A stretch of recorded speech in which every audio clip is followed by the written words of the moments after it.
my God, you guys. We have no idea what the problem is. Yeah. Starting to get really annoyed again. Starting to get annoyed. Yep. The drunker I get, the more annoyed I get. It happens. At technology. It happens. Just do what I want. Why is that so hard? God. Oh, what is... Fuck it. Fuck it. Fuck it. All right, do the show, Jenny. All right, thank you. Yeah. So we were talking about archetypes, were we not? Yeah. Yes, we were. So we were talking about shit like the mother archetype, obviously, which is self-explanatory. You got shit like the hero archetype, which, like I said, it's like Luke Skywalker, that kind of shit, you know. Also, you have stuff like, I love this one, mana. Now, this is kind of like, you know how a lot of cultures have a bunch of dicks? A bunch of dicks? In their art? Oh, shit. No, I don't know. Well, no, I mean, you know how a lot of, you know, quote-unquote primitive cultures, it's like part of their art was phalluses and stuff, right? Yeah, yeah.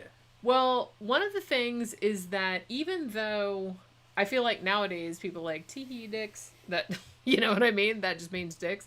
But the thing about it is that dicks don't necessarily mean physical dicks. A lot of times they mean mana or like psychic power. You know what I mean? Like it's almost kind of like it's a psychic manifestation. It's a seeding of the power kind of thing. Yeah, it doesn't necessarily mean like a physical dick. Yeah. But the dick is like a manifestation of the power of ideas or the power of you're like seeding something. Yeah, it's the rocking up power.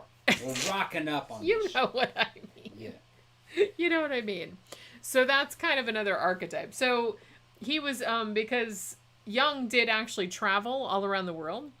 Yeah. He went to Africa, he went to India, he went to all these other places, like studying all of their mythologies and stuff like that. And for you brothers, don't fucking start laughing. Don't fucking laugh. Because Africa is fucking filled with dicks. I saw a fucking dick weapon that came from Africa. It was a bunch of fucking dicks in a kind of swastika shape on a handle. It was like a bunch of dick-shaped knives that you could throw at somebody. And it was a traditional African weapon. Yeah, and it's like... Well, you know these black dudes are going to have weapons like dicks. And dicks like weapons. Well, I kind of feel like dudes in general would make all the weapons kind of look like dicks. Come at you with the fucking sharp dick. But what I'm saying is that... I don't know, this is kind of hard to say because... Yeah, the weapons look like dicks because they look like dicks. Because dudes are like, oh, my dicks are the most awesome thing. My dick is the most awesome thing ever. Because you know how dudes are. But, you know what I mean? They're very dick-centric. Shit's fucking funny. But, I'm just saying that it's like, yes, it's that. But there's like a larger symbolism to it. In the sense that it's not necessarily just the physical dick. But, it's like, it's a sense of... power of like seeding psychic power of seeding things, you know what Zach's I mean? In there. I'm all about this discussion. You knew we were going to talk about dicks sooner or later. I mean, I feel like every single show, it doesn't matter what the topic is, we always end up talking about dicks somehow. Damn. Why do we never talk about vaginas? That didn't come up. I guess not. It doesn't come up. Nobody could. Well, and I guess apparently the psychology of the 19th century, even the psychology of today, nobody cares about vaginas. The psychology of the 1900s was phallic. Yeah, they're very. That's what they were talking about. As I said, dudes are very like dick-centric. Yeah. You start talking about vaginas and like they don't want to talk about that. Is just like no. Ew, gross. Like periods. Are we going to talk about periods now? Yeah. Oh my god. Shit's too squishy. Yeah, it's like I don't like it. Yeah, shit's too squishy. Dudes are so sensitive. They don't want to talk about periods, which like I said, that's why it makes me laugh to like. This was a long time ago. We're talking about dudes a long time ago talking about this shit. All right. That's okay, but can I tell you that just less than a year ago, I saw a thread that was started by some idiot on Twitter, Facebook, I don't know, somewhere, some social media, and apparently. I hoped this guy was joking, but I don't think he was. That he didn't realize that women could not hold in their periods like they held in pee. You were telling me about that. That's ridiculous. Well, because I read it and I was like... They're gonna hold it. You got to be kidding, right? It was like, well, it, yeah. why should you like not? We shouldn't pay for your fucking pads or tampons. No. Just hold it in. No. And I was just kind of like, do you understand how he biology works? He was Please bullshitting. tell me that you were joking. But the thing about it is that I couldn't tell if he was joking. Maybe he was just really stupid. I mean, just because people it was are really on the stupid. internet doesn't mean it was real. No, but that might have been a woman saying But the thing that it's upsetting is that you can't tell. You can't tell if that person is trolling or if they're just really, really trolling. dumb. Trolling. That was my first instinct. And that was my hope. Yeah. But on the other hand, I have known dudes that dumb. So yeah, but no, I'm not going as far. I'm about as dumb as a guy could get. No, you're not. About as dumb as a guy could get. Believe me, you really aren't. That shit. I wouldn't you come up really with aren't. I wouldn't come. You're up with really shit. not as dumb as some dudes I've met. All right. So that sounds like some fucking dude playing games. See, that's what I thought too. But then he just kept doubling down, and then I was just kind of like. Okay. Just because it's on the internet doesn't mean it's real. Well, obviously, duh. Okay. But on the other hand, I've been burned before about like I thought this person wasn't stupid, but then they were stupid. So it's kind of like the depths of stupid are I don't know where the bottom is. You know what I'm saying? So it's like that's why Poe's law exists because you're not really sure. It's all fun and games. Because you're not really sure if that person's, like, serious. It's like, seriously, are you serious? Do you need a biology lesson? Do you need, a girl to come over and tell you that... You're getting upset. I'm not upset. You're getting upset over some motherfucker that was making shit up. That's not real. I hope that he was making shit up. Because if somebody really thought that, then that would be really sad. He was trolling. Although, like I said, he could live in, some fucking backwards place in the U.S. that doesn't have sex education. That was on the internet. That may have been a 10-year-old boy. I hope you don't know. You don't know. That might have been a 10-year-old boy. Louis said I was that dumb when I was 14. Yeah. That's what I thought. I thought it was like a kid. Yeah. I said, this is either an adult being an asshole and just pretending, or this is a child. We got Khan of Atsalon on. Fucking, what's up, Khan? And then, see, this is what I thought. See, Dan says, the bottom of stupidity is an endless chasm. See, that's what I thought, too. Because I kind of feel like I'm, okay, I'm cautiously optimistic. Khan said, como anda, Tom? No lo veo tan tamaleado. Tamaleado, I think that means how you doing, Tom? I've never seen you so fucked up. I think it's what he's saying. I find that hard to believe. You've been way more fucked up than that on this show. I've been fucked up before, bro. I mean... You're still coherent, though. Está tudo bueno, cara. Está tudo bueno. I mean, I feel like I'm still pretty coherent. I'm gonna come down to Mexico. You wait and see. Is that a threat? Yeah, it's a threat. It's a threat, man.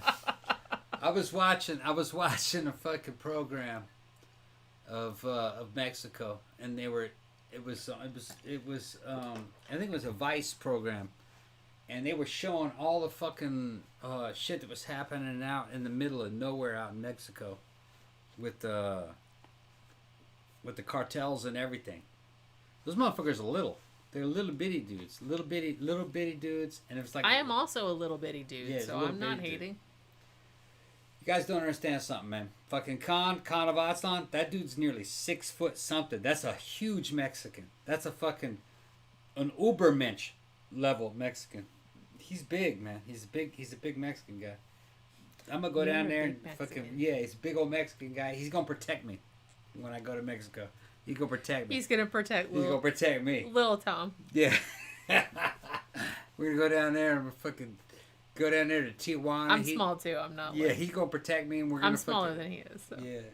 And then I'm a little tiny person. Yeah, he was showing me what I could get for fucking $1,800 a month in Mexico. It's twice as much as this house. Twice as big. He's trying to talk me into moving to Mexico. We're gonna go to Mexico. I'll consider it. My Spanish is shitty though. You learn it quick. I took it for 4 years, but for what we're paying here, we could get a palace in Mexico, on the beach, Be like some shit out of a James Bond movie. Gotta put all my stuff in fucking storage, though. Why's that? Can't take all these fucking motorcycles and all these guns and stuff down to Mexico. Oh. They can't have all that. Well. Just put it in fucking storage. Maybe later. Maybe later. Food's good there. You know it's gonna be good. I would get fat eating tacos down there. Yeah. Dude, I saw that taco show. Yeah, it's just fucking good. Look at yeah. I mean, I was super into Mexican food before that, and then like we watched that taco show, and I was just kind of like, I'm gonna eat all that. I'm gonna eat all that. I said it's a good thing I don't live down there because I would eat all of that every single day. Yeah, because America's over, bro. Looks That shit's so over. Oh, it's fine. That shit's over. It's fine. Okay. We'll be all right. Yeah. Dan says I'm only little at 5'9". Yeah. Bro, I'm 5'3". Khan says that you get a cenote and a beach included with all that shit. Ooh, a cenote? Yes, you get a cenote, yeah. Wait, I've seen some horror movies about cenotes. Yeah, fucking Khan said, muy buen. La zona norte espera. Yeah. Mm-hmm. I mean, you know. Okay. I'm not averse. Like I said, my Spanish is terrible. Yeah. I took it for 4 years. Yeah. Took French for 3 years. Do you think I remember any of that shit? I do not. But, you know. So, what was I talking about? Dicks. Yeah. So, well, you know I had to get into that shit. Yeah. Mana. Well, like I said, you do kind of see this whole thing about... And if you look into, like, anthropology and all that kind of stuff, you do see a lot of, like, dick-centered art. And while I do feel that a lot of it is just like, hey, look at my dick, I do feel like there's an element of that going on because I know what dudes are like. And they think their dudes are like, their dicks are like the end-all be-all. But there is kind of, like, a symbology involved where it's kind of like, I'm seeding the nation. You know what I mean?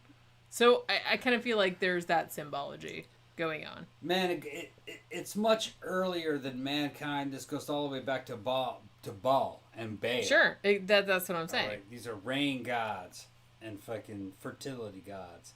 Zach says there's a penis museum in Iceland. Well, what? That's where you need to be, Zach. Thank you, Victor. Thanks, Vic. Wait, there's a penis museum in... Oh, okay. Yeah. I might need to go check that out. There's a penis museum in Japan. Well, there's a sex museum in New York, which I have been to. Yeah. Not necessarily penises. Why is there no vagina museum? They got that too. Is there a vagina museum? Yeah. Anybody know? Dicks and grits. That's what Victor said. Oh my God, that should be our channel. Let me go check on the cat. Yeah, where's Spooky? Dicks and grits. Is there a vagina museum anywhere? Now I'm curious. I'm sure there's like dick museums everywhere. But, you know. And I've been to the sex museum in New York, so like I said. So yeah, I was talking about mana. As I said, not necessarily dick centric, but spiritual power, you know. Because it's like, yeah, I'm spraying the world with my seed, with my spiritual power, like a fire hose. You know. Mana. Also, another thing that Jung came up with was an archetype called the shadow. Now, I guess roughly this is sort of equivalent to Freud's, idea of the id. This is basically, this is your dude that is like part of your subconscious that is like the dark side of your ego. This is like the evil that you're capable of, the animalistic side of you that's like sociopathic. So that's kind of that whole thing there. And when you look into the symbology of mythologies around the world, you see this kind of thing where one symbol that recurs is the snake, obviously very prevalent in Judeo-Christian mythology. But also like demons, dragons, that kind of stuff. This kind of symbol, like this creature, is always guarding like a pool of water or a cave or something like that. And the cave or the water is kind of seen as a symbol of the unconscious mind. So this is like, so it's almost kind of like he saw this symbology as this evil side, the shadow, is guarding your unconscious, like you can't get to it. You know what I mean? It's kind of like that. So that was another thing. Now I want to talk too about the persona. This was another kind of big thing that he talked about a lot. Now the persona is essentially your public face, I guess you would want to call it. This is the face that you show to other people in your public life, but that is not necessarily you. So I feel like Jung, I don't know, and this might be something that was, put upon him like from modern times. But I feel like he thought that people were too worried about their persona, as in their public face. This was the face that you showed to the public that was not necessarily you. This was like your fake person that you put on. Sounds like a Japanese concept. Well, this was from another time. This was something that it came up with. Well, Yeah. well, this was like, this is the that was your person. fake social Yeah, it's like, fake. you go to work Right. and this is the, personality that you put forth. This is not really you though. Yeah, This I'm is telling your you, public face. That's mostly from another time. In the Western world, it's not like that like it was anymore. Which is good because seriously, I've never been comfortable with that. I think people changed a lot. This is fucking late 1800s stuff. I mean, dude, this is just me. I'm not. Yeah, right. I'm not any different on this shit. It's only like that than I am in real life. It's only like that, like in Japan and China today.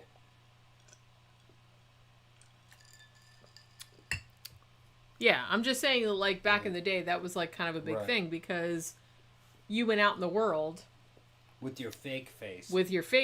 And that was kind of like what you put across to everybody, but that wasn't what you were really like. Right. Yeah, like you said, it's probably less relevant nowadays because now I kind of feel like we know so much about people nowadays. It's just kind of like, bro, keep that to yourself. Yeah, right. You know what I mean? We can see through all that nowadays. Well, and the thing about it is, like, look, we have shows like this, like our show, which is just us being our drunk ass selves. Right. I don't even know how to be another person. Yeah. I have a hard enough time being this person. They didn't have honesty back then. Much less being, like, expending my energy being some other person. Yeah. They didn't have honesty back then in Europe.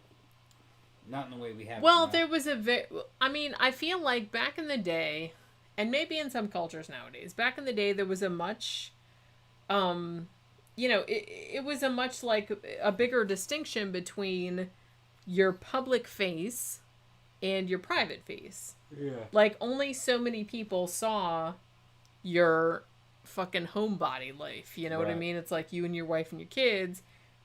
Not a lot of people saw that shit. And what you really believed. And what you were really like. Yeah. Nobody saw that. So it's like you had to when you went out in the day, you kind of put on that persona. Well, it was with all the fucking suit and all the kind of shit. It was like that. It was like that in Mississippi when I was a kid. There was fucking the kind of like social front people put on. You know what I mean? remember growing up with that. Remember that? Yeah.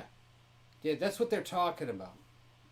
I mean, I feel like that's a lot less relevant now. Yeah, it's not relevant anymore. particularly, like I said, in the, social media kind of shit, because, well, I don't know. I don't know if it's more or less relevant, because you do have the thing where, particularly people that have a large social media presence, say like Instagram influencers, if we want to go that far, people that it's like, that's not their real life, the shit that they're portraying on social media.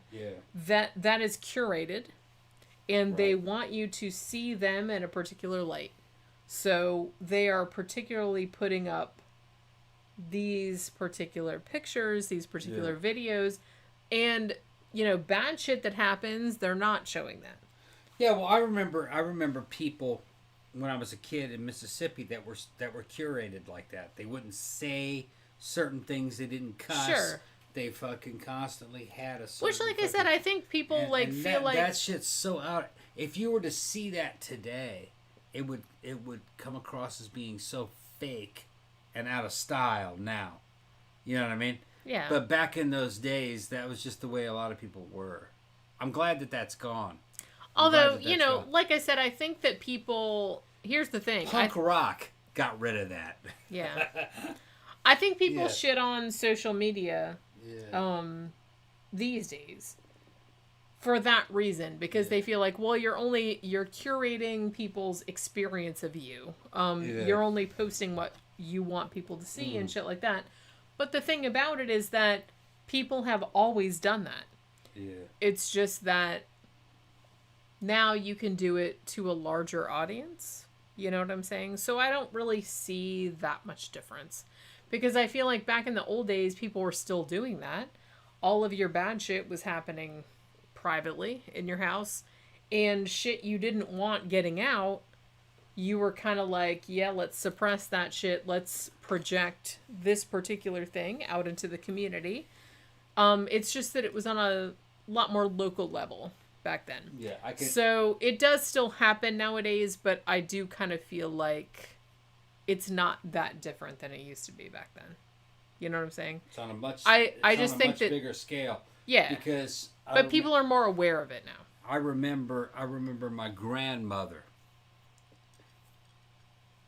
on my dad's side in Mississippi worried about little things, you know what I mean, and putting on a fucking front for an audience of one or two back in Mississippi. Yeah, that's the way it was back then. Well, and the thing about it too, like people in my grandmother's generation, they were very worried about shit that happened within their family. Yeah. And shit that happened within their little tiny local community. Yeah, and how it would be perceived by people who knew them. Right. It's ridiculous. Like, we can't talk about this because this side of the family would get upset about it. Or we can't... Yeah, it's ridiculous to look at it now because those people are all dead. Well, and nowadays and they were all dying. Your audience is a lot more global, if you want to say that. So, I'm not saying that people don't still do it nowadays, because obviously they do. Particularly people who are, posting to social media. So, you obviously want to put your best face across.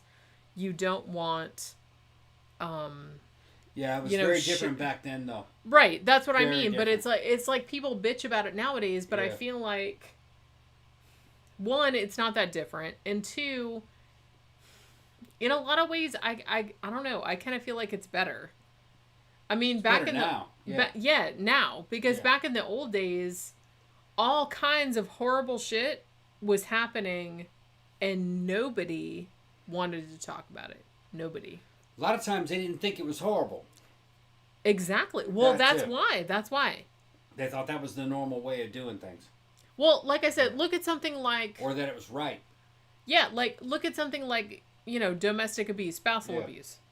That was something that, to a large extent, was normalized. I'm not saying that people thought it was good, but it was normalized in the sense that, oh, well, that's just something that happens.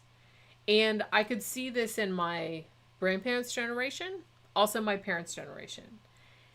This was something that it just happened. No one thought of reporting it to authorities because that was just something that you did. Your wife said something fucked up, you smacked her around. And well, I was keeping a bitch in line. That exactly, and that was just something that you did. Everybody did it, and it was just kind of. And like I said, I'm not saying that's good. I'm saying that's bad. It was another time. But back then, nobody thought of it as bad enough to merit reporting. It was another time. Yeah, and it was different kind of people back then. It doesn't really equate to today. I kind of remember some of it. But it also wasn't, there wasn't that much of it.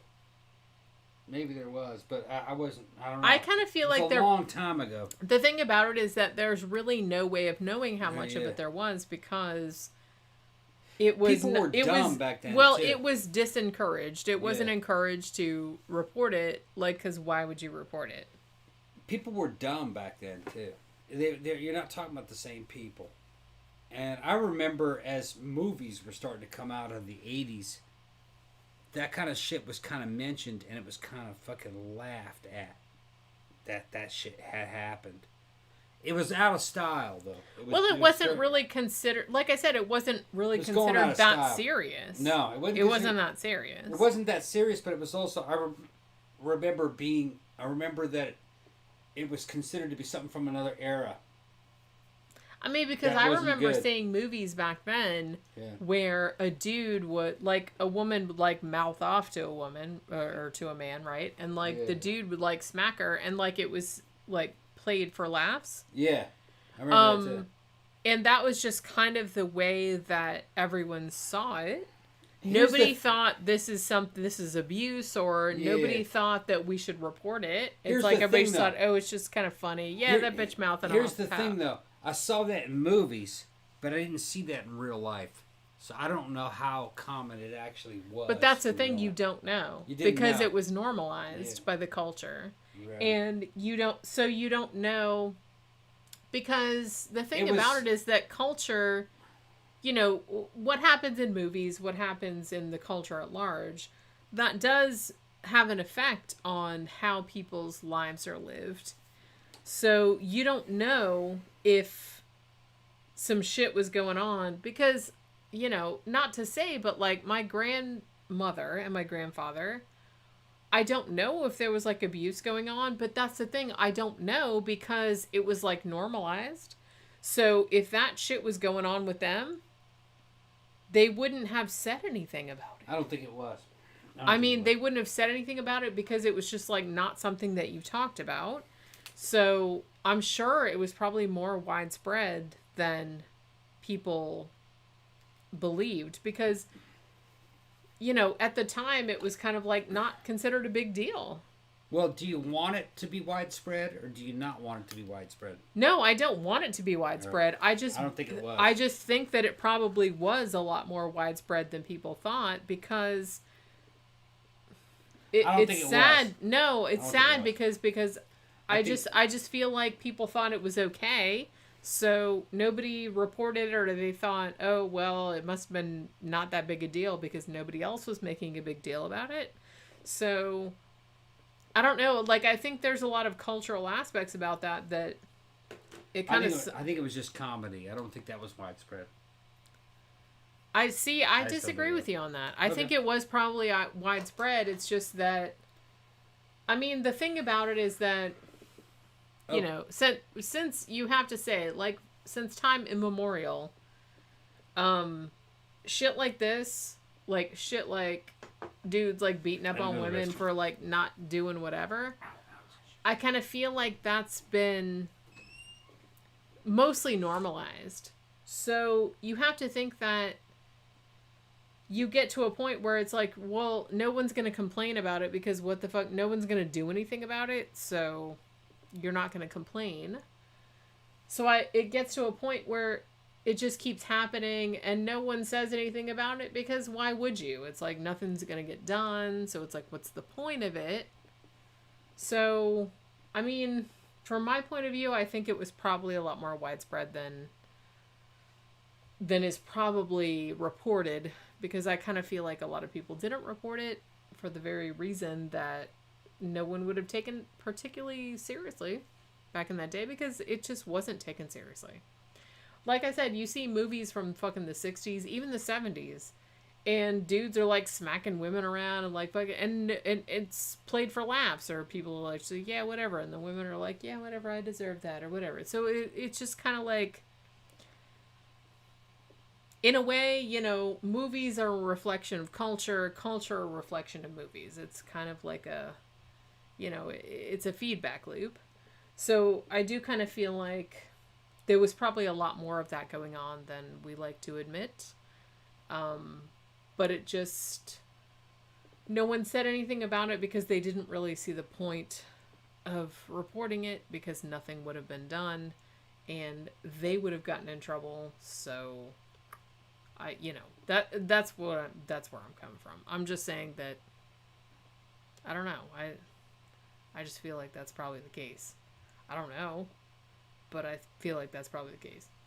So, what was I talking about? Okay, so I talked about the persona, like I said, and we were talking about that a little bit earlier, where this is kind of like the mask that you portray to the rest of the world. As I said, probably less relevant to today's world, but I don't know. I don't know, because I do kind of feel like people, you know, they have their social media thing, and that's like a whole branding. That's a whole thing that they portray. I don't do that because I get fucked up on the show, and like I said, this is what I show on this show. This is just me. I'm not being any different than what I would normally be like, but I can see how that would still be relevant. But that was kind of like a big thing, that was like the social thing that you portrayed. And I mentioned this earlier, but another thing that that Jung came up with was Anima and animus. Now, he was a little bit, I gotta say, he got to be a little bit ahead of his time in this. Anima and animus. Now, he theorized that every single person had both male and female aspects. He was going back to the fucking Greeks on this, perhaps earlier, because the Greeks had the whole thing, it's like, oh, you know, it's humans, they have the female and the male half, and it's like they get separated, they're always trying to look for their other half, so that's kind of like where he was coming from with that. So he had a thing where every man had something in him called the anima, which was the female aspect. Every woman had something of the male aspect, and was called the animus. And the fact that these aspects of their personality were being denied were making humans being unable to reach their entire full potential, because they weren't embracing both sides of their personality. So like I said, Jung was a little bit ahead of his time with this whole anima animus thing, where everybody had both aspects, male, female, in their personalities to greater or lesser degrees. And the fact that they couldn't access those, or they couldn't express those freely, were, you know, getting in the way of them being individuated, or being like self-actualized, as you would call it later on. So you had that whole thing. And then, you know, there were some other archetypes. You had, like I said, you had the child, you had the hero, you had all that kind of stuff, which I mentioned earlier. You also got like a trickster archetype, hermaphrodite, that's another one. But he also had something, and one of his archetypes was called the self. And this was basically your identity, like the thing that was continuing your identity, that made you feel like you. But as I said, Jung's kind of endgame was that you needed to be individuated, which meant that all of your aspects of your personality, all of the archetypes, everything had to be in perfect and complete balance. So you had to find a balance between your conscious self, your unconscious self, the collective unconscious. You had to kind of find a balance of all of those things where you were kind of content, I guess. So yeah. That was what he was shooting for. He wasn't really shooting for, because I feel like he kind of got on Freud's case for Freud being like, hey, you have this neurosis, you're like fucked up because of this, and your mom did this and that and the other thing. And I think that Jung thought that was too limiting. And Jung was more kind of like, look, we just need to find, like, whatever shit happened to you in your childhood, we just need to get over that, and we just need to find a place, we need to find your happy place. Kind of thing. Well, he didn't say that, but he's like, we need to find your happy place where you're kind of like just balanced between yourself, your unconscious self, and everyone. And you just kind of have to find this kind of zen where you live in that area. Yeah. You know what I mean? Which, like I said, I can see. It sounds far-fetched to me. But but I see like the appeal of that. Because in a way, that is kind of what you have to do in your life. At least if you want to be happy, you kind of have to find that balance between yourself, everyone else, and all of the shit that you dealt with in your upbringing. You have to deal with that however you deal with it. You have to come to an understanding of what you're like, how you react with the world, what the world is like. You have to kind of come to that place where you're just kind of like, this is where I'm at. I'm occupying this space, and I'm just gonna chill right here. Everything's gonna be fine. So, I get that. Okay. You know what I mean? I kind of get that. That's kind of what he was saying in the modern parlance. You gotta get to this point where you gotta find your little. You gotta find your little liminal area between what makes you happy, what makes everyone else happy, what's your past like. You gotta deal with that shit. Just fucking, you gotta be in this place right now. All right. So, in that way, I feel like that's why maybe he has like a more of an enduring legacy than Freud does, because he had a lot wider scope, I guess, than Freud did. I guess so. You know what I'm saying? Like, in the sense that he was very willing to deal with people's individual, their kind of things that they were dealing with, like in interior, their interior shit. You got to deal with all that shit and make that work with the outside work. I'd have to think about it. I'm pretty fucked up right now.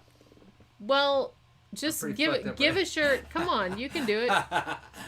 Give us your, fucking... It sounds a little bit airy-fairy, if you ask me. It's not, though. It's not. It's really... I mean, and I'm, like, the least new agey person ever. Like, I don't have a lot of patience for that kind of crap. I just kind of have a new agey kind of a feel to it.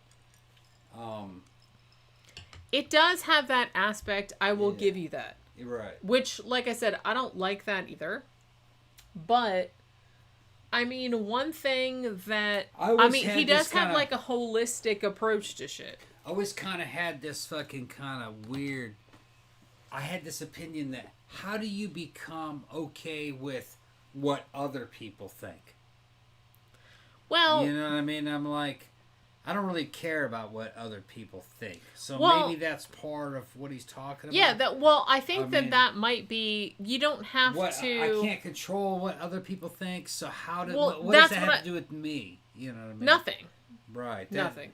That was something that whenever we're talking about this Jungian stuff, they're always talking about the the cosmic unconsciousness, or shit like that. You know what I mean? Like, what other people are thinking, or what other people don't think. And I always thought that was kind of hokey.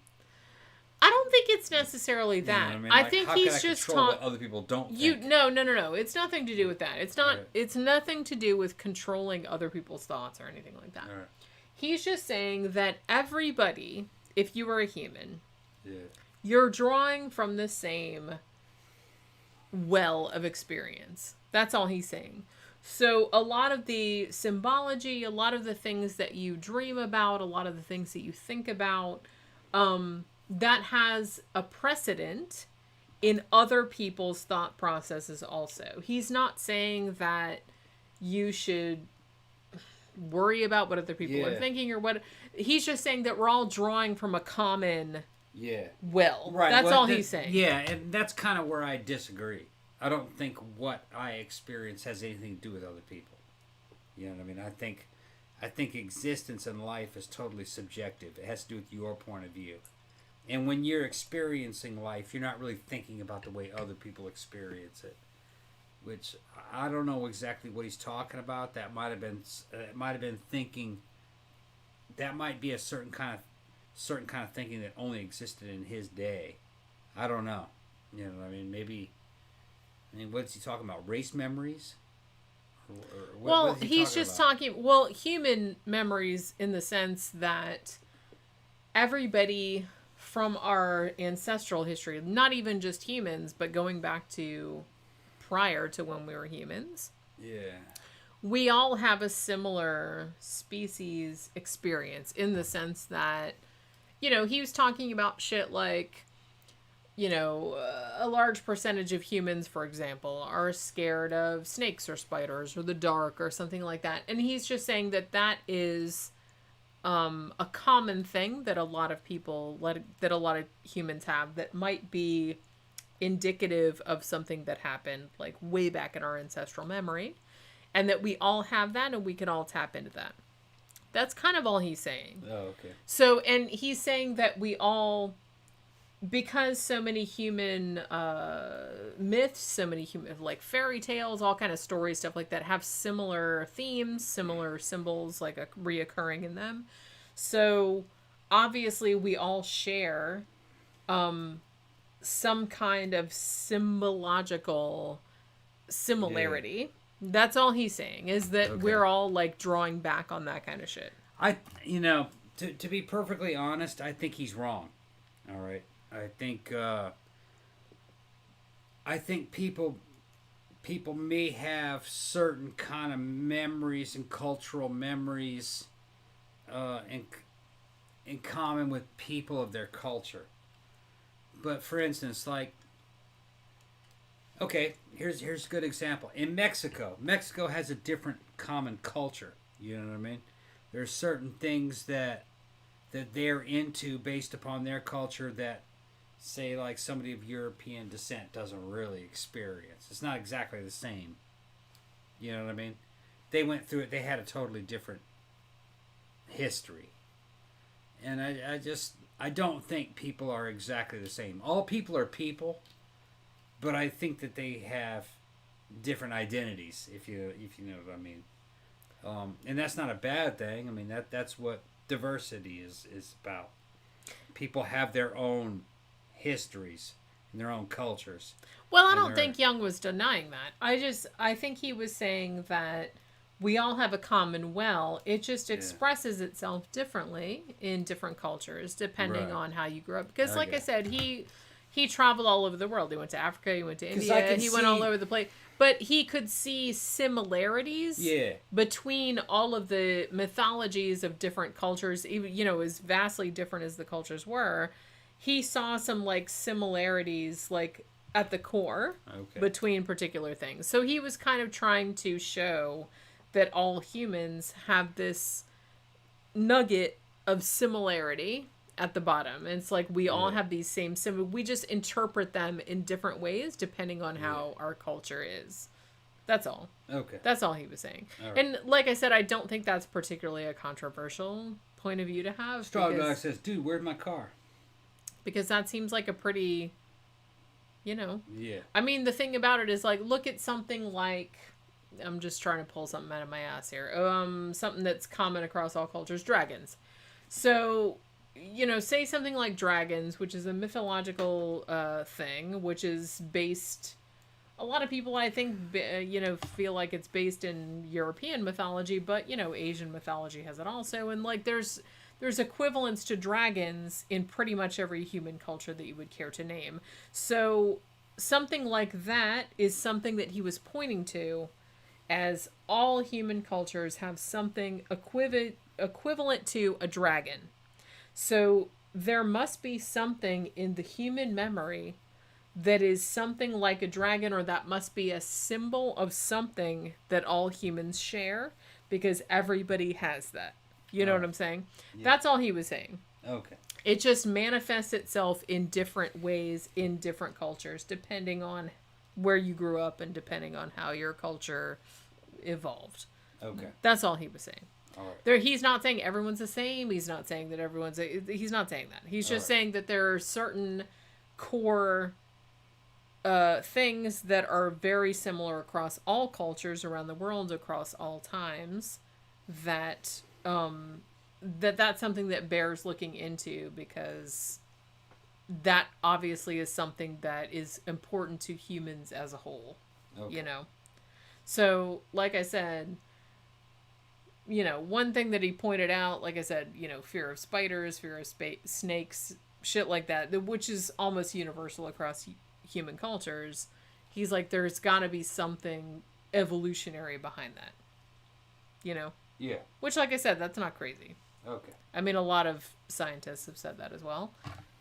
Because, I mean, you have to think about it. Like I said, you know, humans, obviously we evolved from apes in one particular place and then spread outward.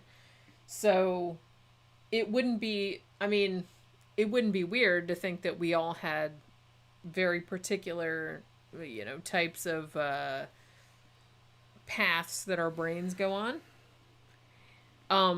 It just manifests itself differently depending on wherever you ended up. Right. You know, might be a little bit different in this area. Okay. Like our dragon might look a little bit different than your dragon, but it's still a dragon. You know what I'm saying? Yeah. That's kind of what he was getting at with the whole collective unconscious thing. So that's what I'm saying, why I don't think that theory is crazy, because it seems... I mean, it seems like almost self-evident. But, you know, is it scientifically provable? I don't know. But there are enough similarities between stories across cultures, across times, and shit like that, that obviously human brains, which have evolved like every other structure, have parameters. And those parameters interact differently with whatever situation that they find themselves in. You know, that's all. What are you doing? I don't know. I'm looking to see how much is left. Well, yeah, I mean, you know. Because it looks like we're only halfway through it. Well, I can just, like, leave it because you seem like you're getting kind of cranky. I'm getting kind of cranky? You're getting fussy. I'm not getting cranky. I'm just... He's getting fussy. Yeah. All right. I read this one thing. This was an interesting thing that I read, and I just kind of wanted to get into this before we end it. Was that... What? I'm just laughing at you. Why are you laughing at me for? I'm getting fussy. You're always fussy. He's like a baby. He's like a baby that gets fussy, and you have to like give him his bottle and like put him down and stuff. It's ridiculous. What? Honestly, the older I get, the more I treat men like babies. It's ridiculous. Because they act like babies. No, so you have to like interact with them like babies. It's not what it is. Okay. Ridiculous. If you insist. But yeah, so the thing about it, how Jung came up with this stuff, this was very interesting to me, and like this very long like paper that I found somewhere like kind of put this in really good terms.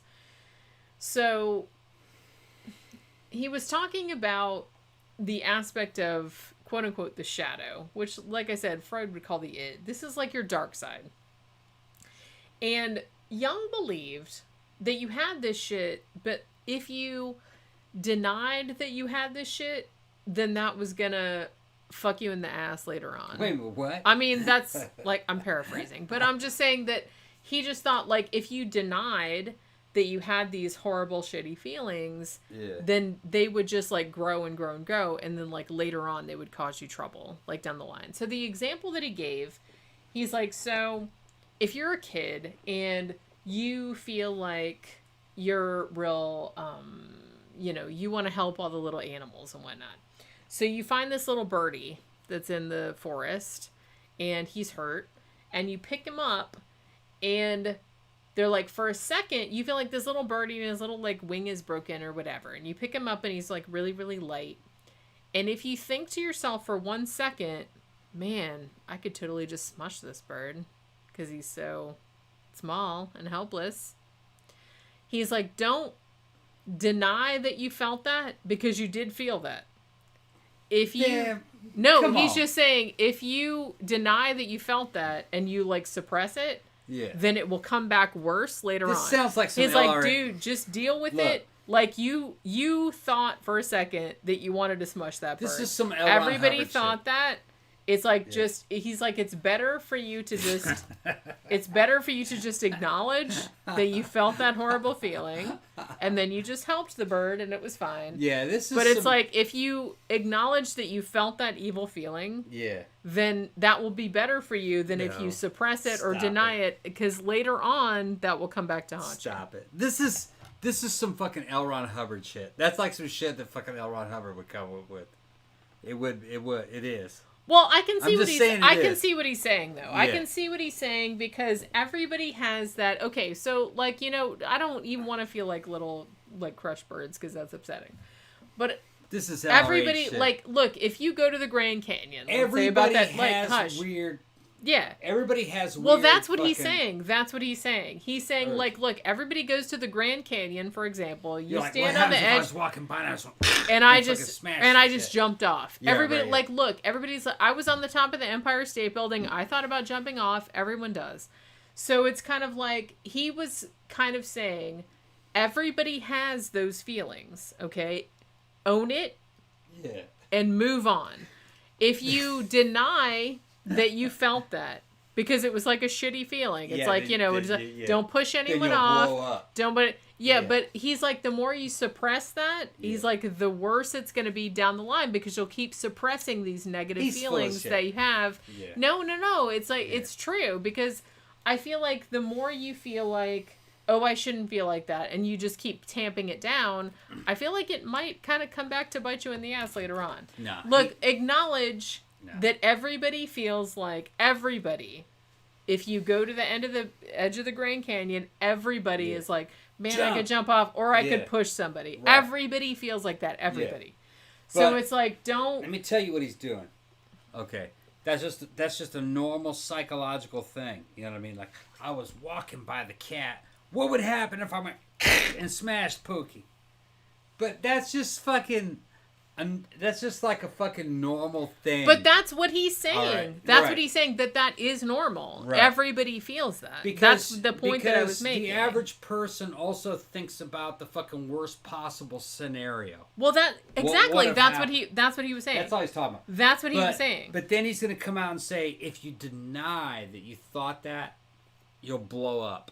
Well, that's what he's talking about. Well, he's just saying that's not good to deny that you feel that, because everybody feels like it's very akin like to step on a crack, break your mama's back. Well, yeah. But like I said, that's what he's talking about. That's the whole thing, is that he was acknowledging that everyone, that a normal person feels like that crap. Like you said. Like you pick up a little bird and you're like, ooh, I could squish it. It's like almost everybody feels it. And he's like, that's normal. Well, it's because you fucking have kind of like, whenever you're doing something, there's always an internal fear of what would happen if... Exactly. That's what he's saying. That's what he's saying. He's like... But that's not you. That's you fucking thinking of what would happen.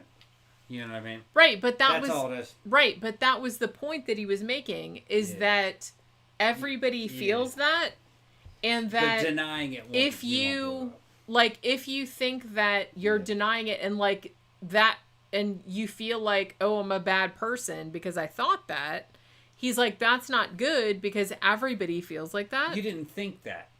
Yeah, you did, though. Not really. What it is that your mind fucking was afraid of the worst possible scenario, and it showed it to you. That's all. Yeah, but that's what he's saying. It's like, every human has that. It's normal. Yeah. And he was just trying to put across that was a normal feeling to have. I don't want to talk about it. And that the fact that you think that it's abnormal and you make some kind of like complex about it, that's going to like be bad later on. All right. So he was just trying to make the point that exactly what you said, that is a normal thing for people to do. to think of the worst case scenario and shit like that. So that was kind of what he was getting at. It's like, don't get all like fucking hung up on that, because yeah, Freud is saying I'm actually agreeing with him. Maybe I am agreeing with him. I don't know. I don't care if I'm agreeing with him or not. I'm just saying that it's the mind has a weird ability of saying, don't do this, don't do that. And that's all it's doing.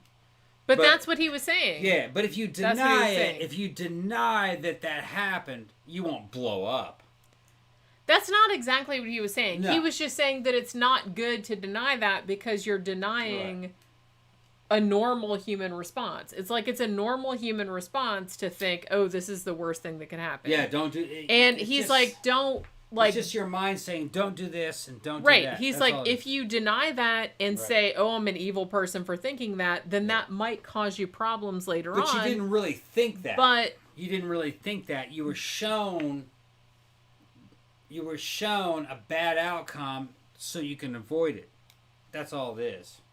But that's what he's saying. Yeah. That's what he's saying. It's like, don't get hung up on, like, your mind showing you this, that, and the other thing, and you think that makes you a bad person. He's like, that doesn't make you a bad person. Denying that vision makes you a bad person, because you're, you know what I'm saying? Yeah. I'm just, it's frustrating me, because you just keep... Whatever. I don't care. I'm trying to get to a certain thing, and you just keep... I'm going to see the pook's outside. I was going to see the pook's outside. Okay, well...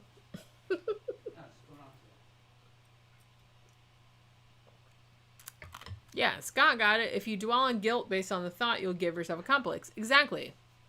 That's what he was saying. He was like, don't get all fucking head up about, oh my god, I thought of like squishing this bird that was in my hand, or I thought about stepping on Pookie, or I thought about something like that. It's like, everybody thinks like that. Everybody has those thoughts. It's fine. But it's like, you just have to have them, and you just have to kind of realize that everyone has that. But if you start getting a complex about it, if you start getting, if you start dwelling on it, if you start doing that shit, then that is going to cause you problems later on. That's all he was saying, was that he was just, trying to bring people to an understanding. Look, everybody has a dark side. Everybody has these fucking crazy ass thoughts. It's like, shit comes into your head. You don't know why it's in there. I've had it happen. You've had it happen. Everybody's had it happen.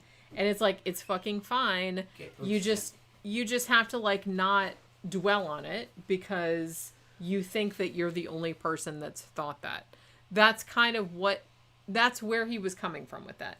Because I think he was trying to establish that everybody has those thoughts, and that if you have a thought like that and you think that that makes you a psychopath, or you think that something like that, or you start to deny it because you're guilty about it, then that might lead to problems later on. But you have to understand that everybody has those thoughts. Everybody. Even the best fucking people. That's all he was saying. So, like I said, everybody has that kind of... Well, hey, sweetie. What job? Oh, my goodness. Why don't you come up and put your butt in the camera? Give me...